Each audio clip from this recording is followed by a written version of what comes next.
Do you ever wonder which prophetic event is scheduled to occur next in our time? And do you often wonder which event prophetically is to occur after that? Join me as I cover these prophetic events that are scheduled in our future.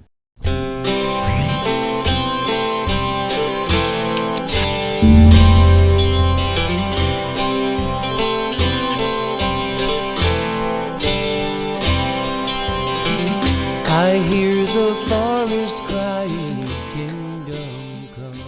Shalom, my friends. This is going to be an interesting study. And one I think you'll appreciate because I've never done it. I want to take a walk through the prophecies.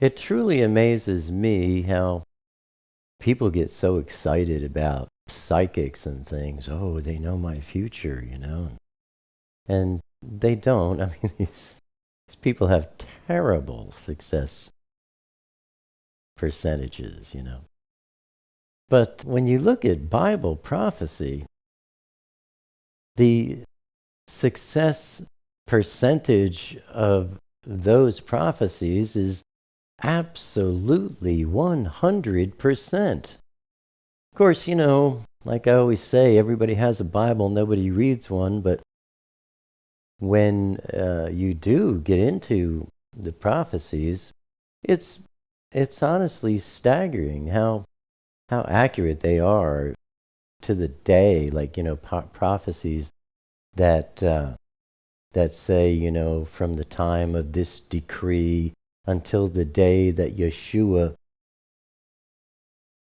goes down the street riding on a donkey, proclaiming himself to be Mashiach, will be 188,000 so many days. And then that's an amazing prophecy. I mean, and then you look at it and it's absolutely precise on that 188,000 and whatever number of days that was.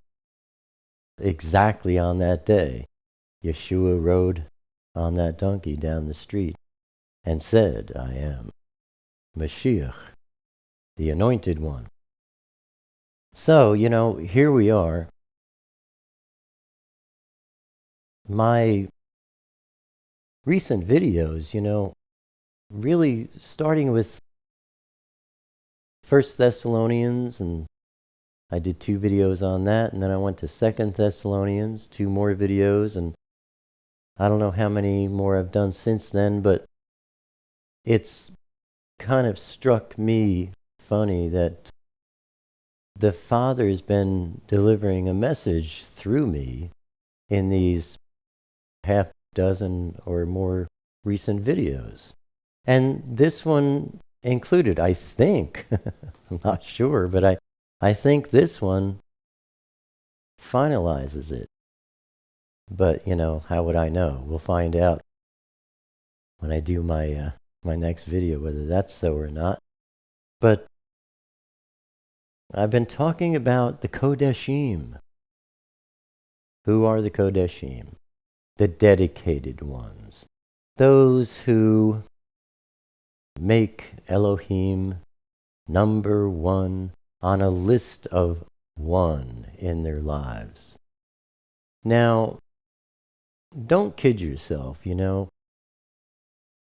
Don't let yourself be thinking, oh, geez, that's not me, I'm so involved in the world, I'm not that good, I'm not good enough. And, be concerned, oh, am I going to be taken in the Net Chatef, the rapture, Listen, we're all involved in the world. You can't avoid that. We're in the world, and you have to deal with it. But here's the key. To make Elohim number one on a list of one in your life is really very simple. You get up in the morning, you turn to Him first. Good morning, Abba Father. Give Him a prayer. Give Him some praise, some worship. You go to fix yourself breakfast. Pray over that meal.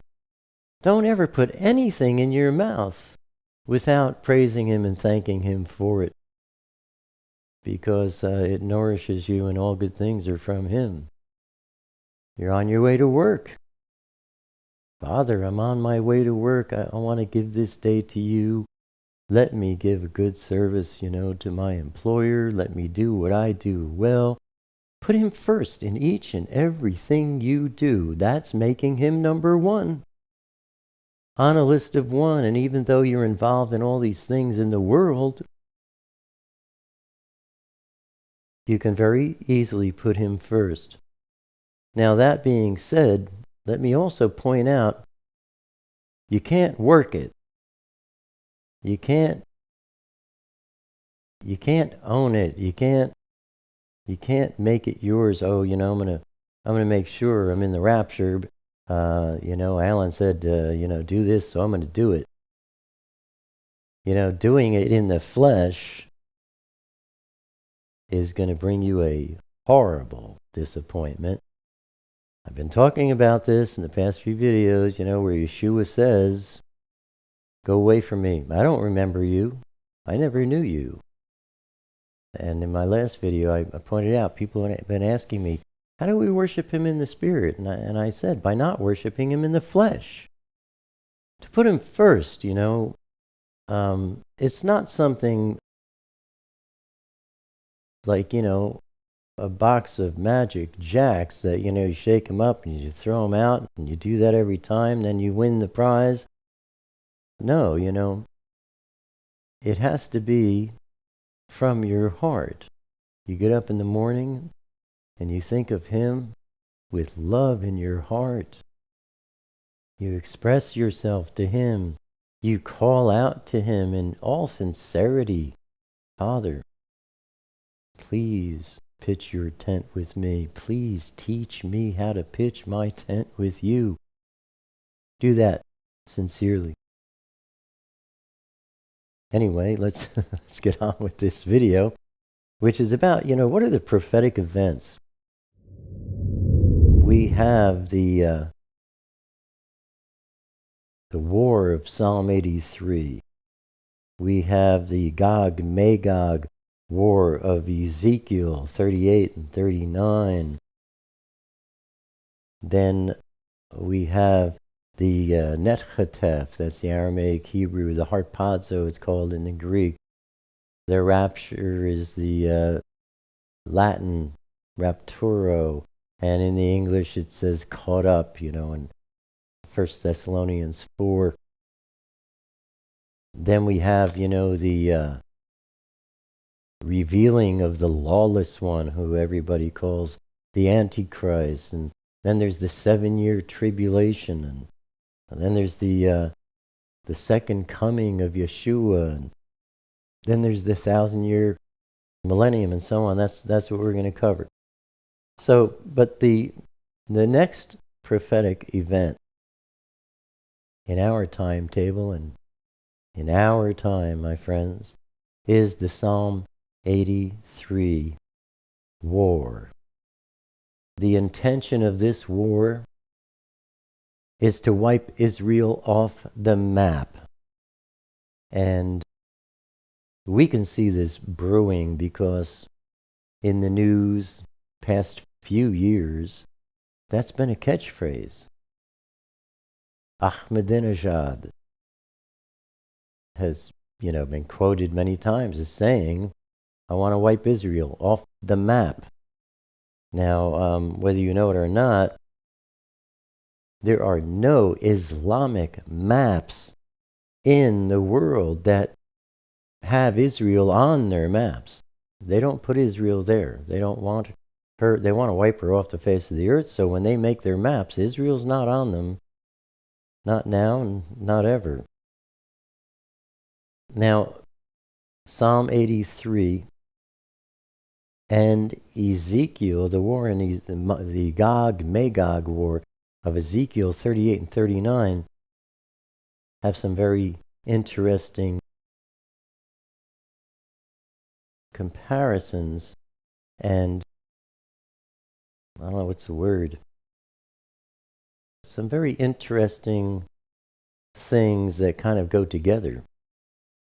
But I believe the Psalm 83 war comes first because, number one, all the attackers in the Psalm 83 war share common borders with Israel, whereas in Ezekiel 38, the Gog Magog war, none of those attackers share common borders with Israel.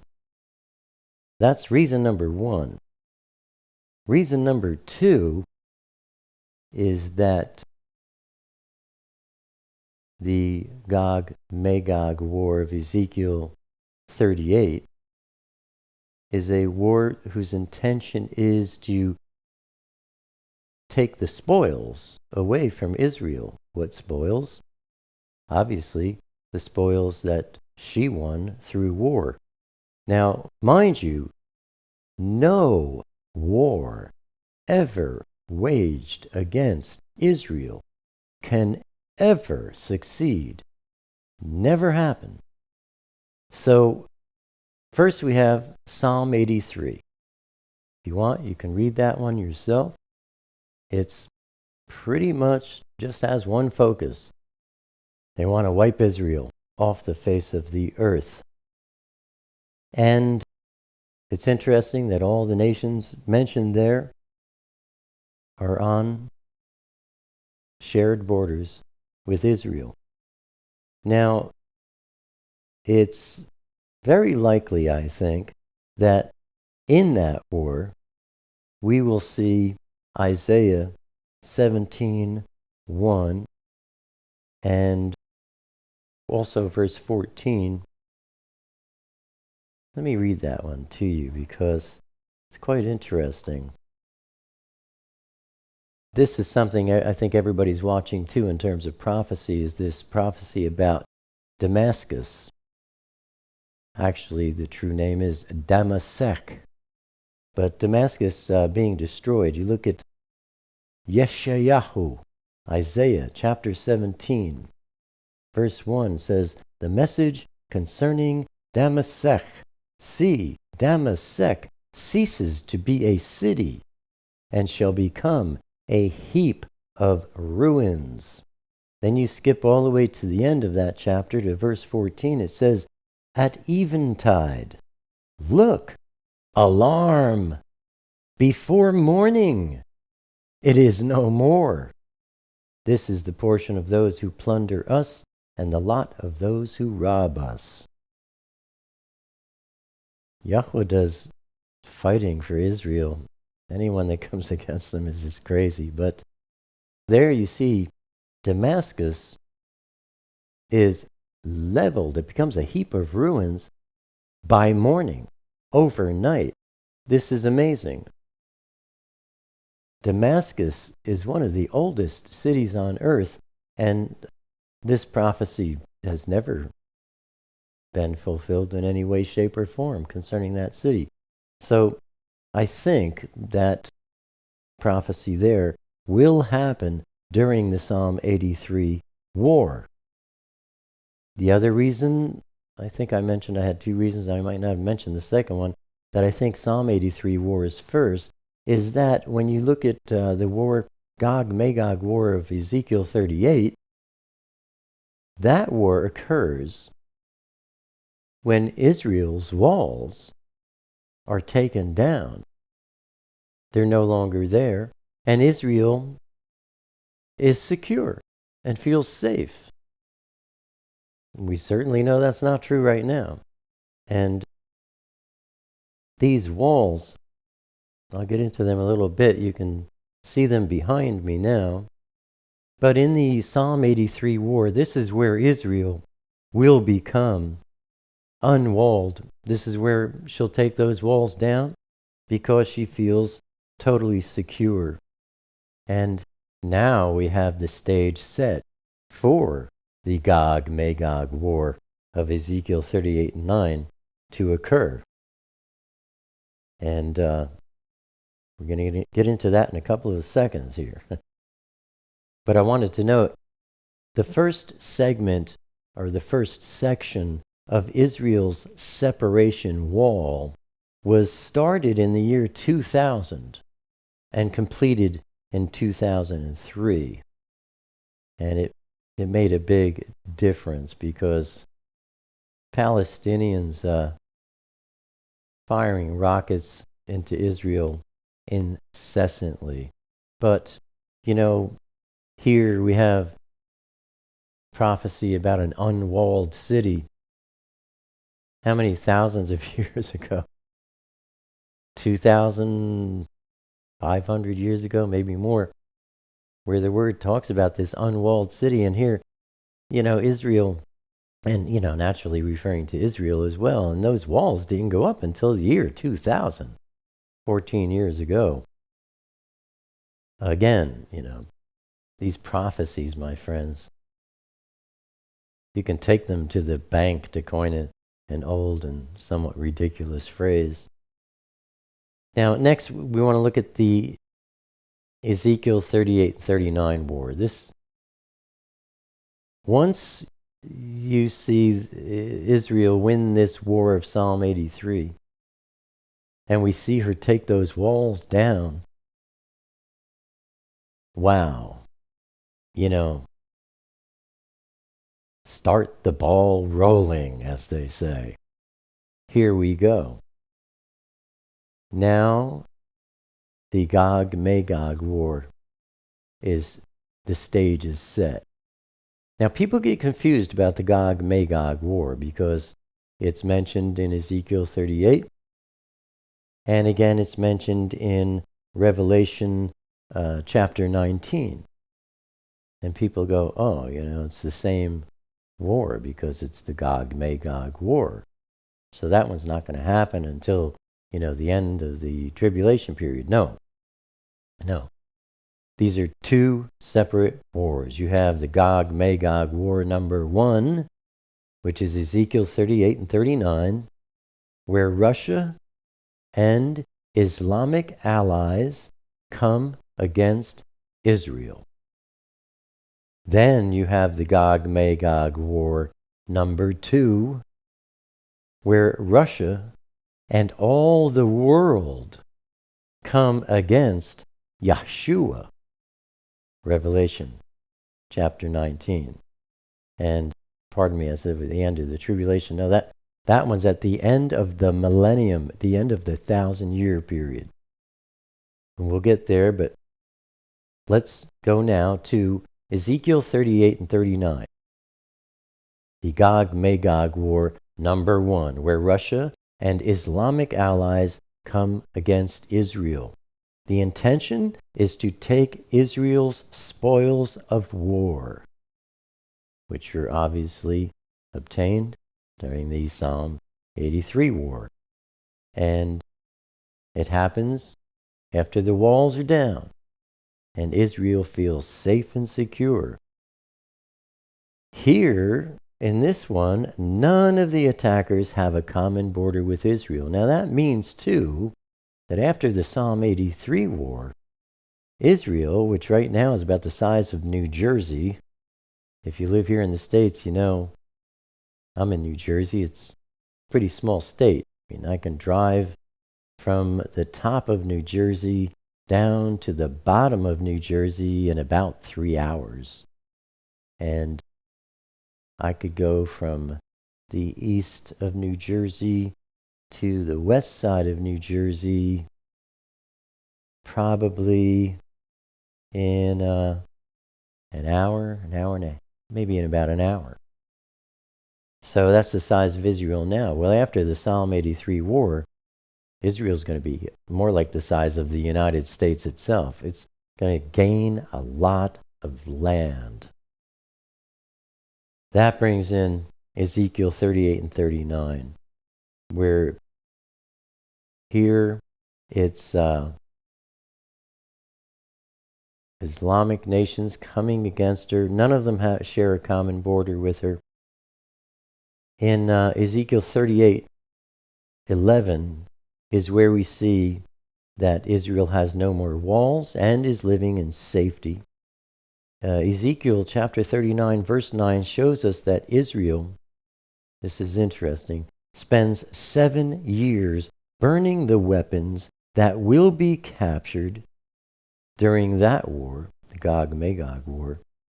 And many think that this refers to nuclear fuel. Makes sense to me. Who knows? But key point, Ezekiel 39:9 tells us that Israel is going to spend 7 years burning these weapons.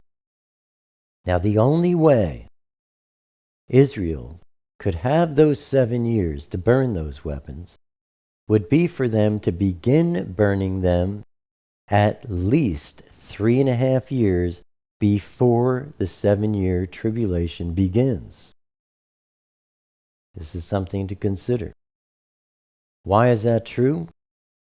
Because Revelation chapter 12, verse 6 tells us that Israel is going to flee to the wilderness, to a place prepared for her by Elohim, a place of safety where Satan can't get her. At that point, it's spiritual warfare is going on. I mean, Satan wants to get rid of Israel, and Elohim provides a place of safety. A lot of us believe that will be Petra. But there in Revelation 12, it says that Israel goes to this place for 3.5 years, 1,260 days, same thing. Now, that happens at the middle of the 7-year tribulation. So, do the math, right?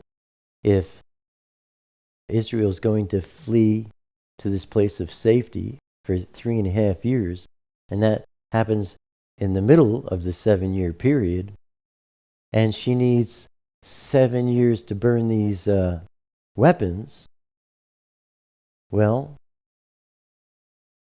you have to begin burning those weapons a minimum of 3.5 years before the tribulation actually begins. 3.5 years before or more.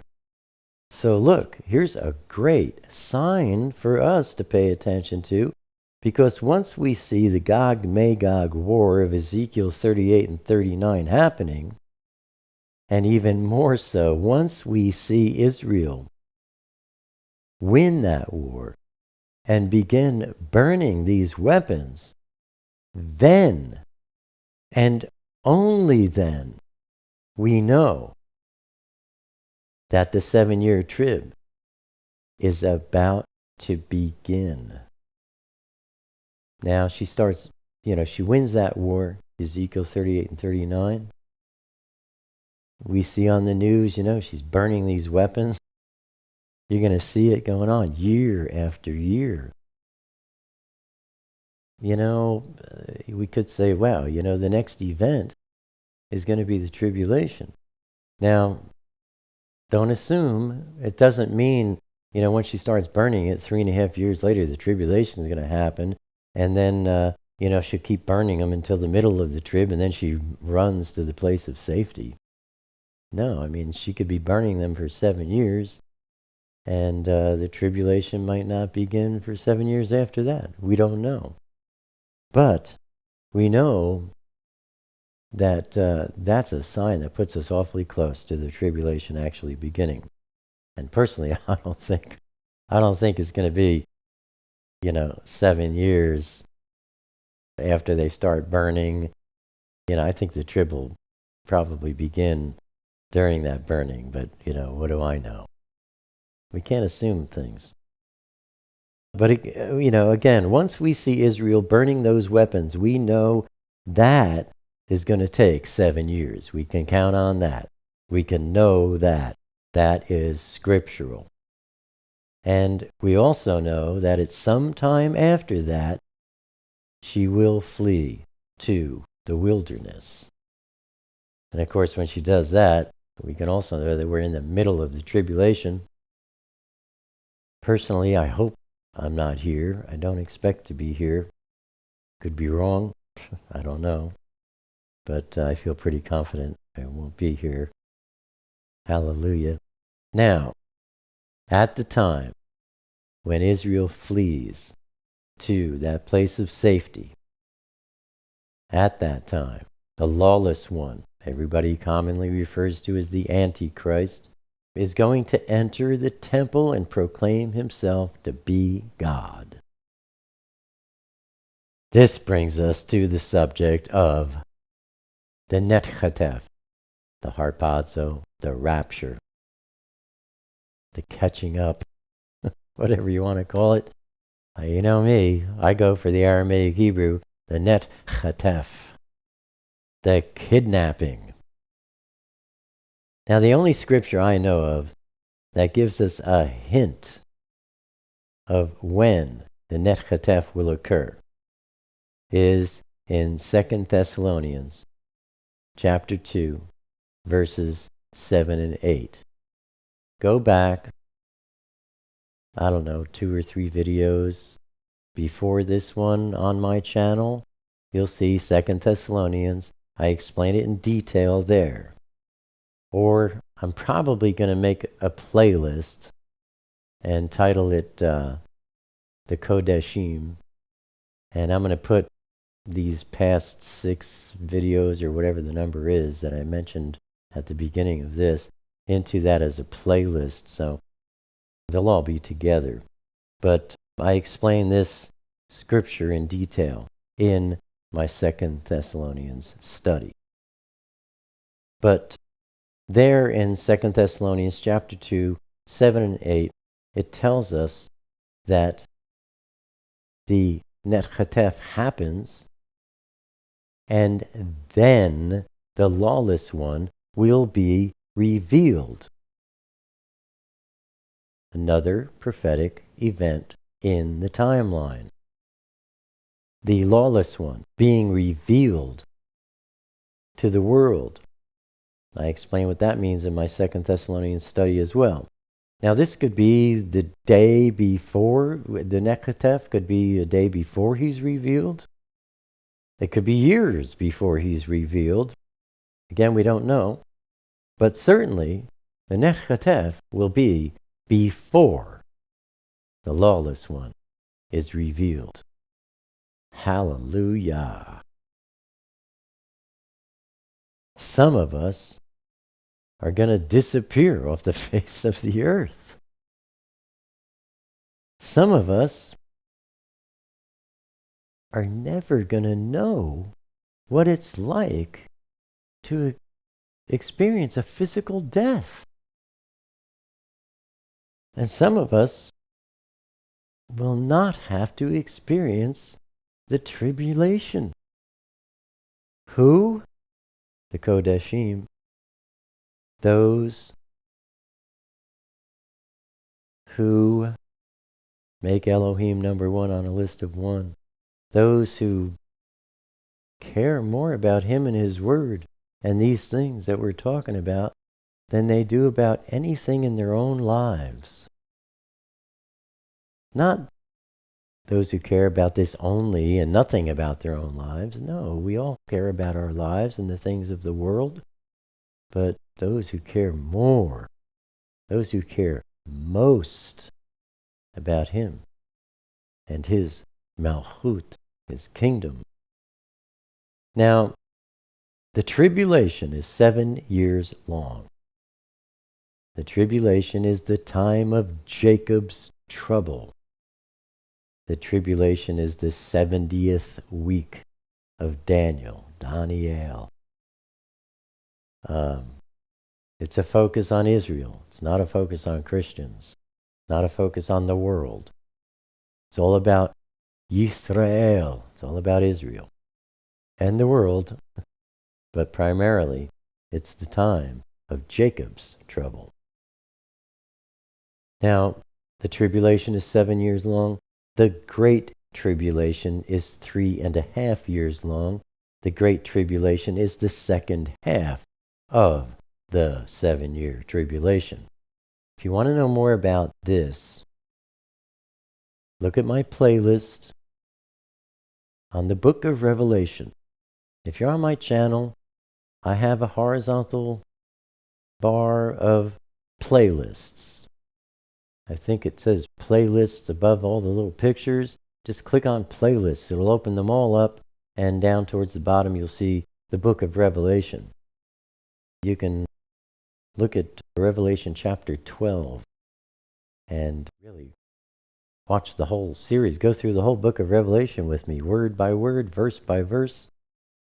But anyway, some actually say that we're in the tribulation now, presently. And even far more absurd, there are those who say that we're in the 1,000-year period. We're in the Millennium. Do-do-do-do-do. I mean, you know, if you can believe that, I don't know how they could possibly come up with this. It's like, really? Where's Yeshua? I don't see him. But the fact is, we are certainly not in the Millennium, and we're certainly not in the tribulation. When the trib begins, my friends, it will be indescribably obvious. If anyone has to ask whether or not we're in the tribulation, we're not. Because when this world is in that 7-year tribulation period, there will be no question about it. It's going to be a terrible time. It's going to be a crazy time. That's the 7-year trib. And again, like I said, if you want details on that, look at my Revelation videos. And you can find the details about that there. At any rate, the 7-year trib ends at the second coming of Yeshua. There, again, you can look at my playlist on Revelation. Go specifically to Revelation chapter 19. That video covers that. You see the second coming of Yeshua. Wow, I mean, that's going to be something to behold. And a very brief war, yet the most publicized of all wars, the one called Armageddon. This is a pretty big war, but it's like over quickly. And that is where the two beasts that we see in the book of Revelation are sent to the outer darkness. My term for it, lake of fire, Gehenna, whatever you want. My favorite description is the outer darkness. It's a place, a physical place, that can best be described as total and complete separation from Elohim. I mean total, complete separation from Elohim. You don't want to worship Elohim? That's your choice. You can go there. He's not there at all. Complete separation. A place where there is zero hope. You and I, my friends, we can't even imagine that. I've said this before. No matter how bad it's ever been in your life or in mine, there's always hope. Always. Not in the outer darkness. Zero. Gone. Now, that, we have the second coming. The two beasts are cast into the outer darkness. And then we have the Millennium. The 1,000 years without anything of Satan on the earth. It's amazing. Old Slewfoot, Satan, is chained and bound for these 1,000 years in the abyss. The abyss is one of the deepest recesses of the bowels of the earth. It's prison.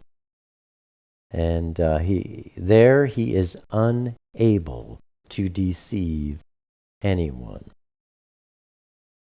Again, take a look at my playlist on the book of Revelation. Go to the video that covers chapter 20, and you can get more details there. Now, imagine there's no more darkness on the earth during these 1,000 years. Satan's in prison. He's chained. And he is unable to deceive anyone on earth. Honestly, I can't imagine what that's going to be like. This is going to be something wonderful. And people are going to live 1,000 years. And longer, forever.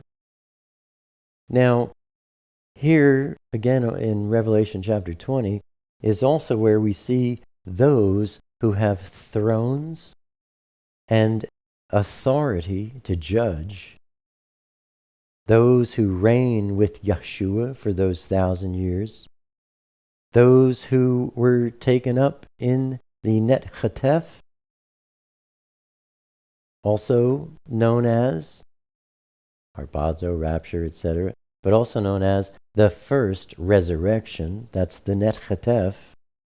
And in Matthew chapter 19, verse 28, Yeshua reiterates this about those who have the authority to judge, have thrones, and so on.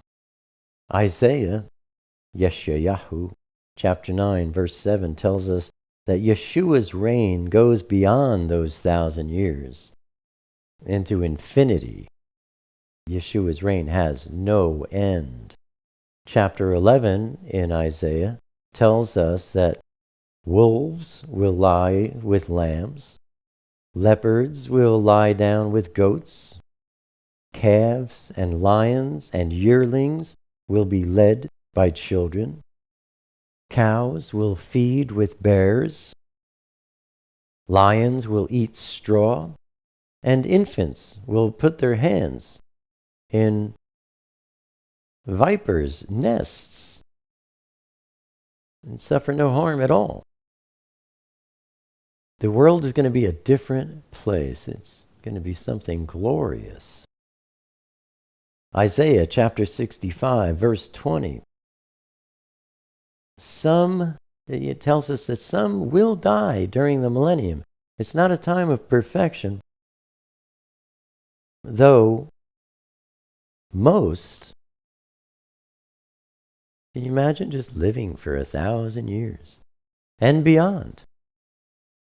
But that doesn't mean, it's a time of perfection. Some will die during that time. And as we see in a little bit, many are going to be wicked as well. Chapter 11 goes on to say that Yahweh will gather his chosen ones from all over the world, and he will dry up the gulf of the Egyptian sea and break up the Euphrates into 7 streams that can be crossed on foot. Ezekiel chapter 37, verse 25 tells us that David will be Israel's prince forever.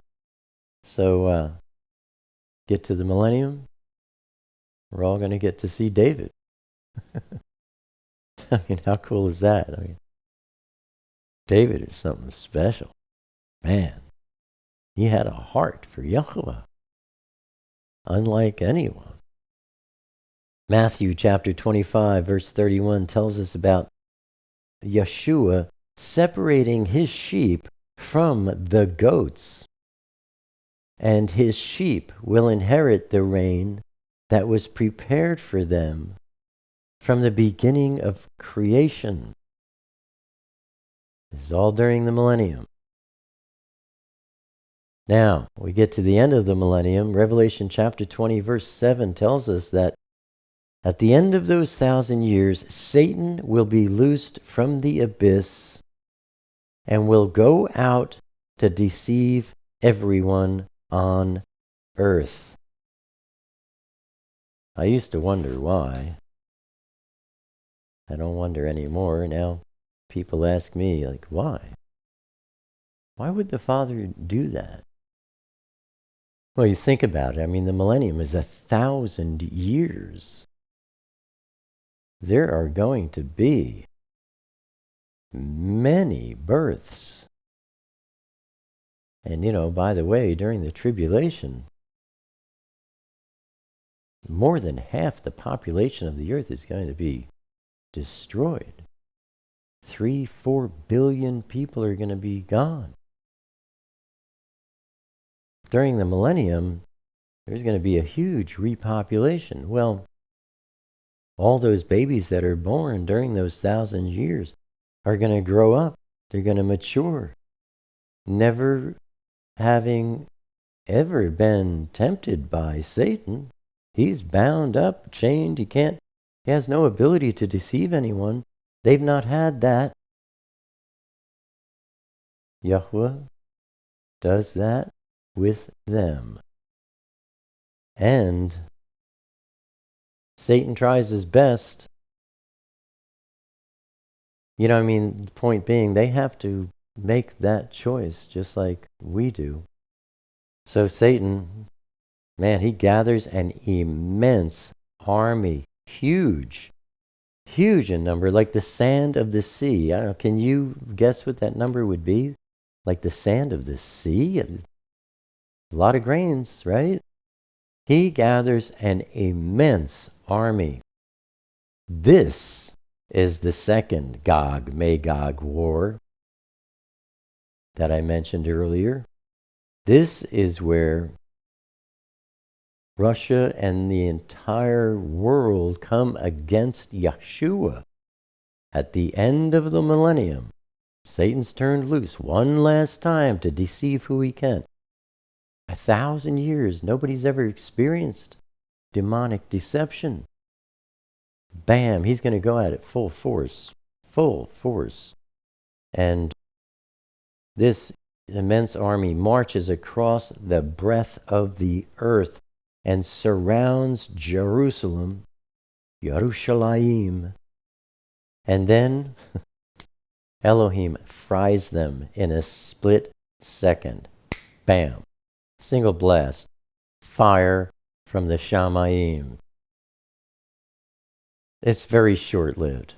Can you imagine this? This huge army, and they come from the entire planet, just a bunch of ants swarming, a bunch of fire ants coming in on something.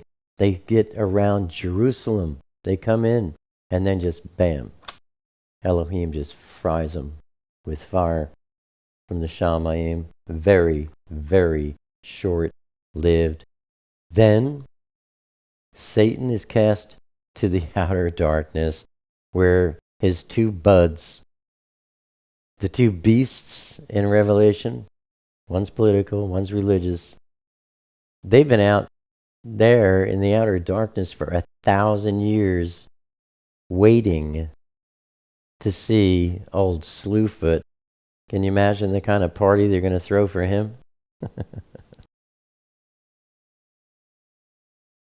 Yeah, man, you told us this, but that happened. Come here, we got something special for you, Next, we have the Great White Throne Judgment. The event always referred to throughout all of history as Judgment Day.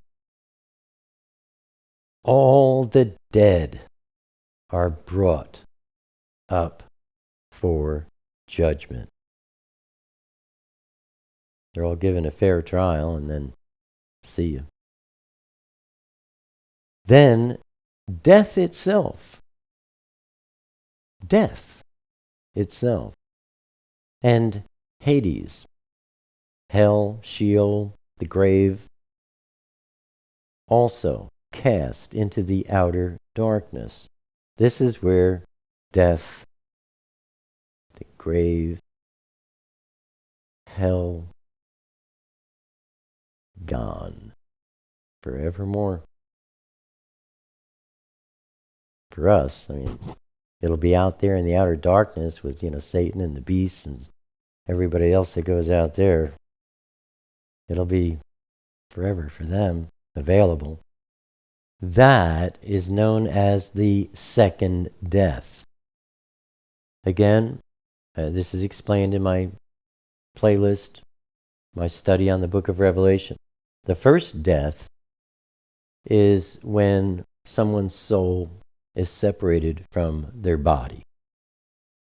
Somebody, like we know, somebody who died, their body put in the ground. Their soul is separated from their body. I always say the soul is a living experience. If they're believers, they go to paradise. Their living experience is separated from their body. Their body's in the ground. They're not in the ground. They're not sleeping in the ground. They're not unconscious in the ground. No, their soul, their living experience is separated from their body. Their body's in the ground. They're not. They're in paradise. Or, as is the case sometimes, unfortunately, their body's in the ground, but they're in hell. The second death is separation of the soul, the living experience, from Elohim. Like I said before, the outer darkness, complete and total separation from Elohim. Now, also here on Judgment Day, if anyone's name is not found in the book of Chai, the book of life, they are cast to the outer darkness. Total and complete separation from Elohim. I never knew you. I don't remember you. You were never intimate with me. Boy, talk about judgment. Finally, the eighth day. You know, the millennium is the seventh day, day of rest. No deception from Satan. Well, at the end of that, after the great white throne judgment, we have the eighth day. 7,000 years of history are behind us. And 8 is Yahweh's number for new beginnings. Well, he creates a new heaven and a new earth. There's no way that we could dream or imagine. There's no way we could. I mean, he's going to do something new. he's going to blow our minds, that's for sure. Revelation chapter 21. Check out my video on that if you want more details. But here is where the earth is burned with fire. Everything's burned up. Gone. And a new earth is created. There will be no more sea. Some people they conjecture about, sea means multitudes of people, whatever. No, I don't think so. It says there will be no more sea. What is the sea for? Look, the earth is mostly ocean. What is the ocean for? It cleanses the earth. All the refuge and all the garbage goes into the sea and is cleansed. Otherwise, the earth would have, would not have been able to exist. Well, you're talking about a new earth. No darkness, no corruption, no Satan. There's no need to cleanse anything in the new earth. There's not going to be any refuse. There's not going to be anything that rots. There's not going to be any bacteria that's harmful. Not going to be any sea. There'll be a lot of lakes, and rivers, and streams, and there'll be a lot of water, but, no sea. Who can imagine the new earth? And then a lot of times people say, why a new heaven? Well, Satan's been there. He goes there all the time, bitching and moaning about people. Oh, look at him, look at him, look at him, look at like he did with Job, let me test him, He's always he's the accuser. He's constantly accusing. Well, his filthy feet have been walking around. That stain, I imagine, must be removed. Elohim's going to create a new heaven. Then we see the New Jerusalem, the bride of Yeshua. It is done. The Alpha and the Omega, the beginning and the end. This is what he started at that point 7,000 years ago. It cannot be described. It cannot be fathomed. It cannot be imagined. But it can be witnessed and it can be experienced. I look forward to seeing you there. And as always, I hope and I pray, my friends, that this study has been a major berekah to you and to yours. Shalom, my friends. Let your kingdom come. Whoa.